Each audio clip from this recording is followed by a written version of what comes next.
Power is not what they taught you it was. You were raised to believe that power comes from titles, from positions, from the external markers that society waves in front of you like carrots on a string. You were told that if you climb the ladder, if you accumulate the credentials, if you obey the right people and say the right things, power will be granted to you. That is the first lie. Power is not given.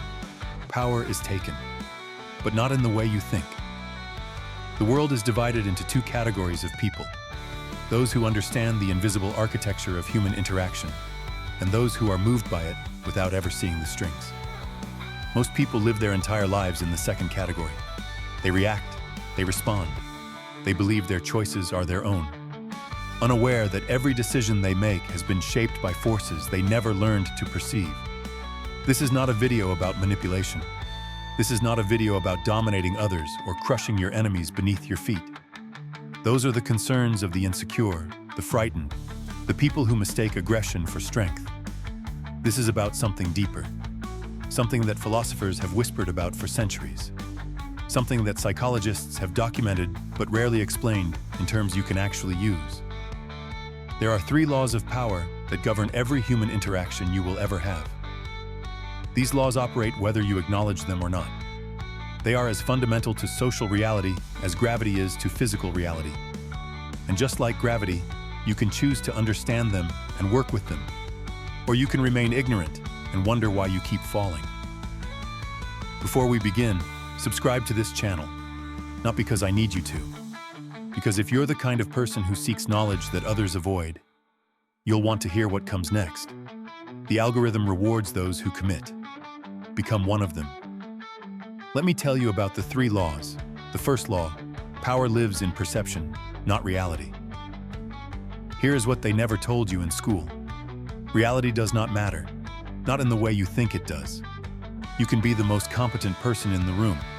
You can have the credentials, the experience, the documented proof of your abilities, and you can still be powerless, because power does not flow to those who deserve it. Power flows to those who are perceived to have it. This is the first law, and it is the most difficult for good people to accept. You were raised on merit.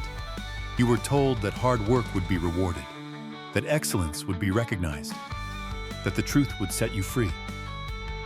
These are beautiful ideas. They are also strategically incomplete. The truth is that human beings do not perceive reality directly.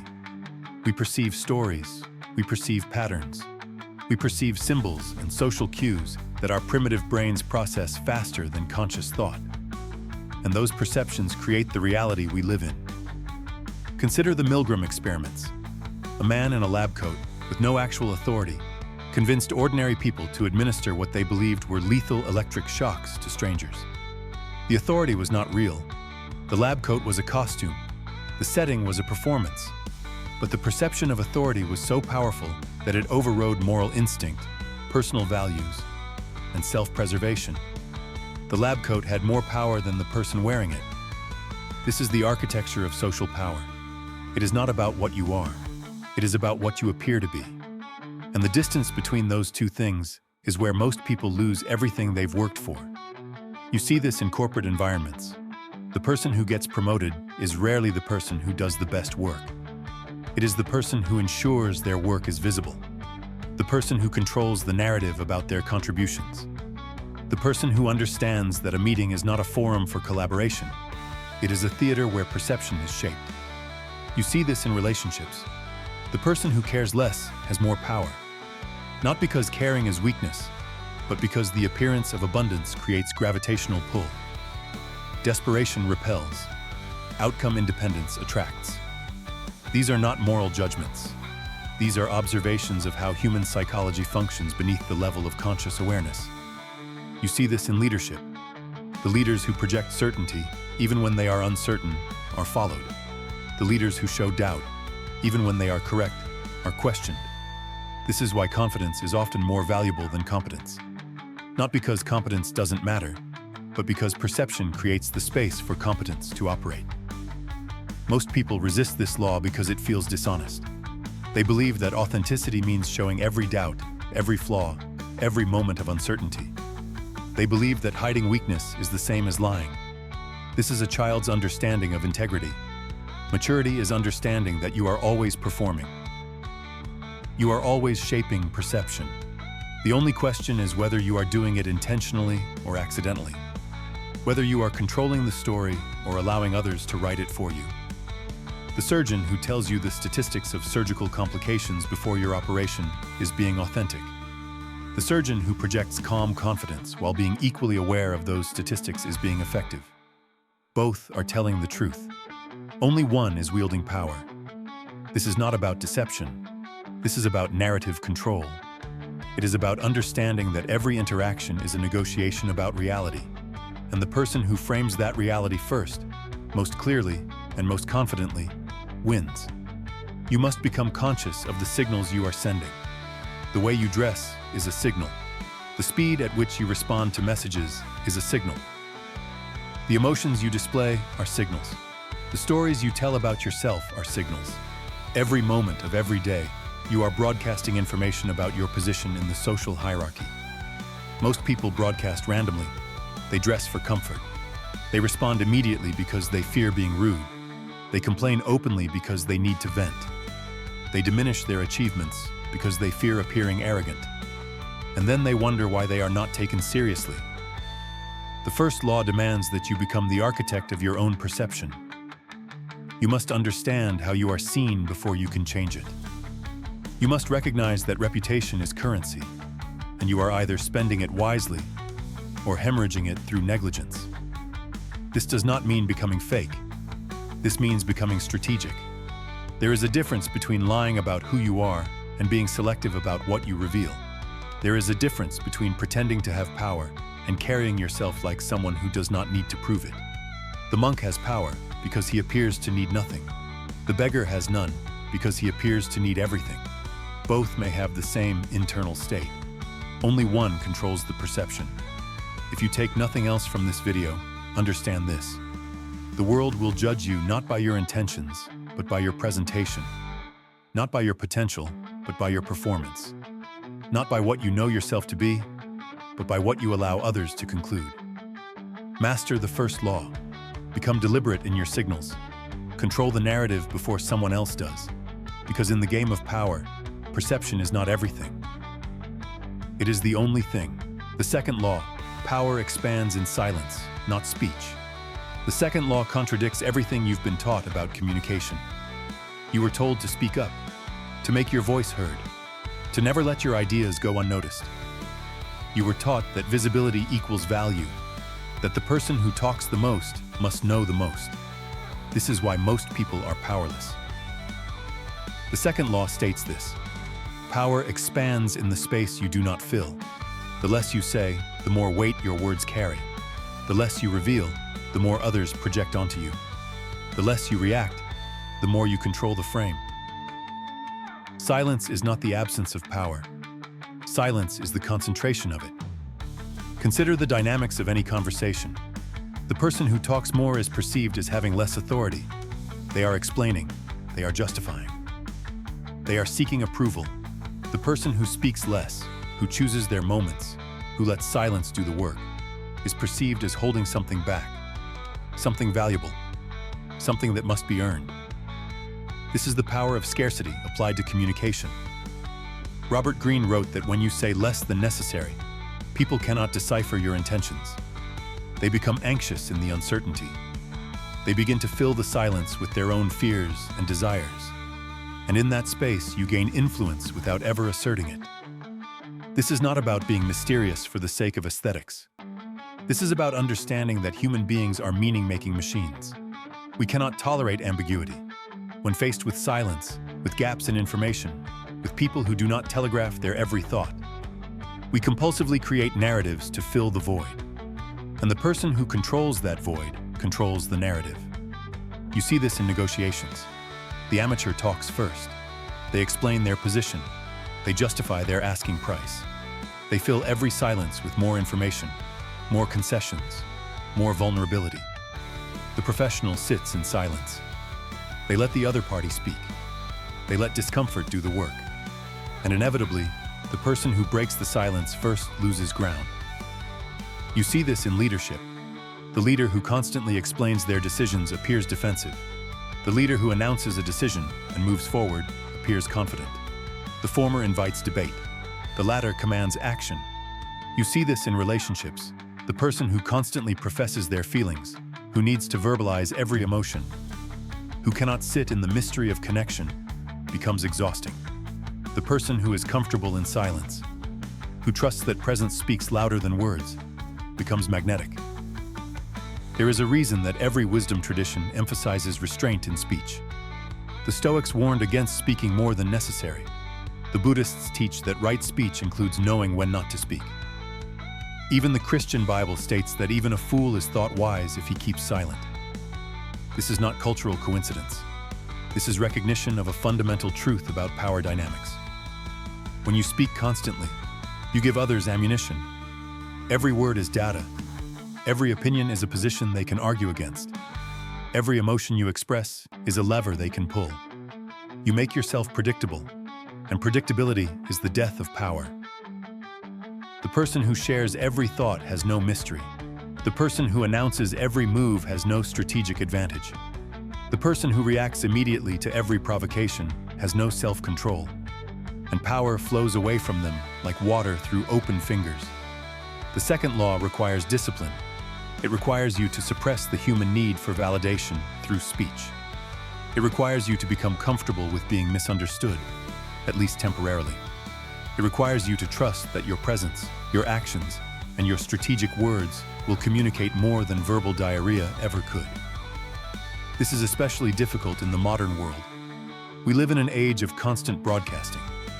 Social media has convinced an entire generation that thoughts not shared are thoughts wasted, that every meal must be photographed, every emotion must be posted, every opinion must be voiced immediately and loudly. This is cultural programming designed to make you powerless. The person who posts constantly is giving away leverage. They are showing their hand. They are revealing their insecurities, their need for approval, their inability to exist without external validation. They are training the algorithm and the people around them to value them less. Meanwhile, the person who speaks rarely, who shares selectively, who maintains privacy as a form of power, becomes more interesting. Their words carry weight because they are rare. Their approval becomes valuable because it is not freely given. Their presence becomes magnetic because it is not constantly available. Learn to sit in silence when others expect you to speak. Learn to observe when others are performing. Learn to listen so deeply that you understand not just what people are saying, but what they are trying to hide. This is how you gather intelligence. This is how you understand the true dynamics of any situation. The person who talks learns nothing new. The person who listens learns everything. And here is the deeper truth. The less you speak, the more carefully you think. When you know that your words are limited, that you have a finite budget of speech before you diminish yourself, you become more intentional. You edit. You refine. You wait for the moment when your words will land with maximum impact. This is the difference between shouting and commanding. Shouting is volume without value. Commanding is precision with weight. Master the second law. Let silence be your ally. Let space create gravity. Let others fill the void while you remain the void itself. Impossible to grasp, impossible to manipulate, impossible to predict. Because the person who speaks the most is just broadcasting noise. The person who speaks the least is conducting the orchestra. The third law, power compounds through systems, not effort. The third law destroys the mythology of the self-made individual. You were taught that success comes from hard work, from grinding, from outworking everyone else, from sacrificing sleep and relationships and health on the altar of achievement. You were taught that effort equals results, that input equals output, that if you just push hard enough, reality will bend to your will. This is the thinking of someone who will exhaust themselves into mediocrity. The third law states this: power does not come from working harder. Power comes from building systems that work without you. It comes from creating structures that compound your influence over time. It comes from understanding leverage, and applying it ruthlessly. This is the difference between being busy and being powerful. Most people mistake activity for progress. They fill their days with tasks. They respond to every email immediately. They say yes to every request. They pride themselves on being indispensable, on being the person everyone depends on. And in doing so, they trap themselves. Because the moment you become the bottleneck, you have capped your power. The moment you are irreplaceable in the day-to-day operations, you have made yourself a prisoner of your own competence. You have chosen the high-status slavery of being needed over the true power of being scalable. The third law demands that you think in systems, not in tasks. A task is trading time for result. A system is building infrastructure that produces results independent of your direct input. A task gives you linear returns. A system gives you exponential returns. Consider wealth. The person who works for hourly wages has no leverage.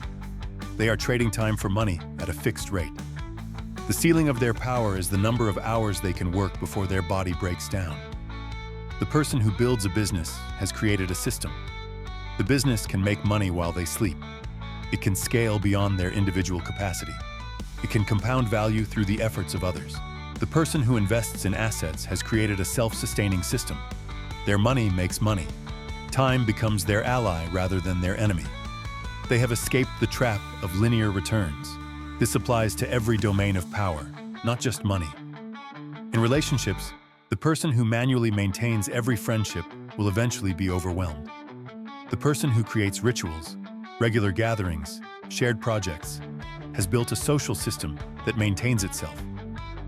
In influence, the person who argues every point individually will exhaust themselves. The person who establishes principles, frames, and philosophies has created an ideological system that others will defend for them. In organizations, the manager who insists on approving every decision creates dependency. The leader who builds decision-making frameworks and empowers others creates scalability. This is why the most powerful people appear to do very little. They are not lazy. They have built systems that operate without constant intervention. They have removed themselves from the equation while remaining the architect of the structure. This requires a fundamental shift in thinking. You must stop asking, "How can I do this?" and start asking, "How can this be done without me?" You must stop optimizing for short-term efficiency and start building for long-term compounding. The third law is based on a principle that most people never grasp. Time is the ultimate amplifier. A small advantage, compounded over years, becomes an insurmountable lead. A small system, improved incrementally, becomes an empire. But most people cannot think in these terms. They need immediate gratification. They need to see results today. They mistake the quick win for strategic victory. This is why they remain powerless. Warren Buffett understood this. Naval Ravikant understood this. Every person who has built lasting power understood that the game is not about working harder in the moment. It is about making better decisions that compound over decades. You build systems by identifying what you do repeatedly and creating structure around it. You build systems by investing in tools, processes, and people that multiply your output. You build systems by thinking probabilistically rather than deterministically, by creating conditions for success rather than forcing specific outcomes. And here is what most people miss. Building systems requires upfront investment with delayed returns. It requires you to do things that feel inefficient in the short term for the sake of massive efficiency in the long term. It means spending a week building an automation that saves you an hour a week. It means training someone else to do your job.